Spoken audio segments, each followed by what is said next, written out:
2041 সালের মধ্যে উন্নত দেশের লক্ষ্য পূরণে বড় হচ্ছে বাজেটের আকার। বছর বছর জিডিপির লক্ষ্যমাত্রাও বাড়ছে। 2023-24 অর্থ বছরের জিডিপির লক্ষ্যমাত্রা 7.5% নির্ধারণ করা হয়েছে।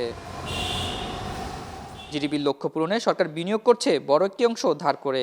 এতে চাপ বাড়ছে রাজস্ব আহরণে। তবু জিডিপির তুলনায় যে রাজস্ব আহরণ দরকার সে লক্ষ্য পূরণ করতে পারছে না এনবিআর।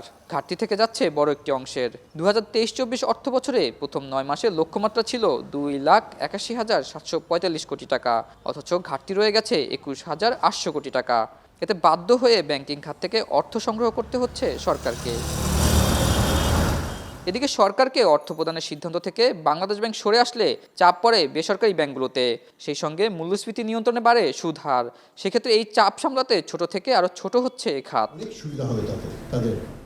তাই জিডিপির তুলনায় রাজস্ব আহরণ বাড়াতে সরাসরি কর সংগ্রহ এবং এখনই ছোট ছোট উদ্যোগ নেওয়ার কথা জানিয়েছেন বিশেষজ্ঞরা। মঙ্গলবার বাংলাদেশের অভ্যন্তরীণ সম্পদ সংগ্রহ নিয়ে এক আলোচনা সভায় একথা জানানো হয়। আমার মনে হয় যে আমরা অলরেডি একেবারে হাড্ডিতে থেকে গেছি, মাংস আর নাই। বক্তারা জানান, বর্তমানে বাংলাদেশের বিনিয়োগের পুরোটাই ধার করে করা হয়। ভবিষ্যৎ চ্যালেঞ্জ সামলাতে রাজস্ব আহরণের নীতি সপরিবর্তনের পরামর্শ উঠে আসে সবাই। শর্ট টার্মে খুব বেশি কিছু করা সম্ভব নয়।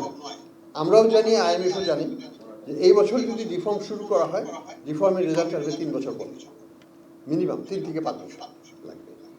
হ্যাঁ, শর্ট টার্মে আমাদের কিছু মেজার্স নিতে হবে, কিন্তু শর্ট টার্ম মেজার্সগুলো কোথা থেকে আসবে? প্রধানত এটা আসতে হবে ট্যাক্স এক্সেম্পশন, ট্যাক্স এক্সপেন্ডিচার রিডাকশনের মাধ্যমে। যদিও জিডিপির তুলনায় কর আদায় কম হওয়া অস্বাভাবিক নয় বলছেন এনবিআর চেয়ারম্যান, আর অর্থ ধার করা নেতিবাচক নয় বলে মনে করেন তিনি। সবাই এই বিষয়টাকে খুব উৎসাহের সাথে বলেন, বাংলাদেশের ট্যাক্স জিডিপি রেশিও প্রচণ্ড কম, হতাশাজনক। আমি এখানে কোনো হতাশা দেখি না। বেশি ট্যাক্স ইম্পোজ করা যায়, সেটার উপর কি আমি বেশি ডিপেন্ডেন্ট হয়ে ট্যাক্স জিডিপি রেশিও একটা ভালো জায়গায় নিয়ে যেতে পারলে কি খুশি হব? নাকি আমার যেটা ইকোনমিক অ্যাক্টিভিটিস তৈরি করে, আমার ইন্ডাস্ট্রি, আমার বিজনেস, সেখানে আমি নজর দেব। এদিকে বর্তমানে ব্যাংক সুদহারকে মরার উপর খাড়ারগা বললেন এফবিসিসিআই প্রেসিডেন্ট। আর প্রধানমন্ত্রীর অর্থনীতি বিষয়ক উপদেষ্টা বললেন, ব্যাংকের সুদহার মূল্যস্ফীতি নিয়ন্ত্রণের উপর নির্ভর করবে। ব্যাংক ইন্টারেস্ট এখন যেটা আছে, আমার মনে হয় ব্যাংক ইন্টারেস্ট এখন আমাদের উপর মরার উপর খাড়ারগা। এটাকে 14% টলারেবল, বাট এরপরে যদি আর হয় তাহলে কিন্তু টলারেবল হবে না। এই জন্য আমি অনুরোধ করব ব্যাংক ইন্টারেস্টটা যাতে আর না পারে। সে ব্যাংকের রেটই হবে প্রধান ইনস্ট্রুমেন্ট ইন্টারেস্ট রেট ঠিক করার। এটা তো একটা সঠিক পদক্ষেপ বলে আমি মনে করি। তো তার সাথে একটা হলো যে আমাদের কিন্তু বিভিন্ন কারণে একাধিক রিফাইন্যান্সিং স্কিম আছে। রিফাইন্যান্সিং স্কিমে ইন্টারেস্ট একটা তো কম, অতএব এর ম্যাগনিটিউডটা এই রেপো রেটটাকে কতখানি ইনএফেক্টিভ করছে, এটা বোধহয় একটা দেখার জিনিস।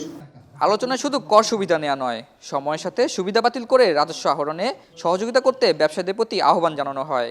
একটি দেশের অর্থনৈতিক সমৃদ্ধি কিন্তু আতনিয়ন, এখন ঢাকা। ওয়ালটন ফ্রিজ কিনে অনেকের মতো আপনিও হয়ে যেতে পারেন মিলেনিয়াল। সেরা পণ্যের সেরা অফার।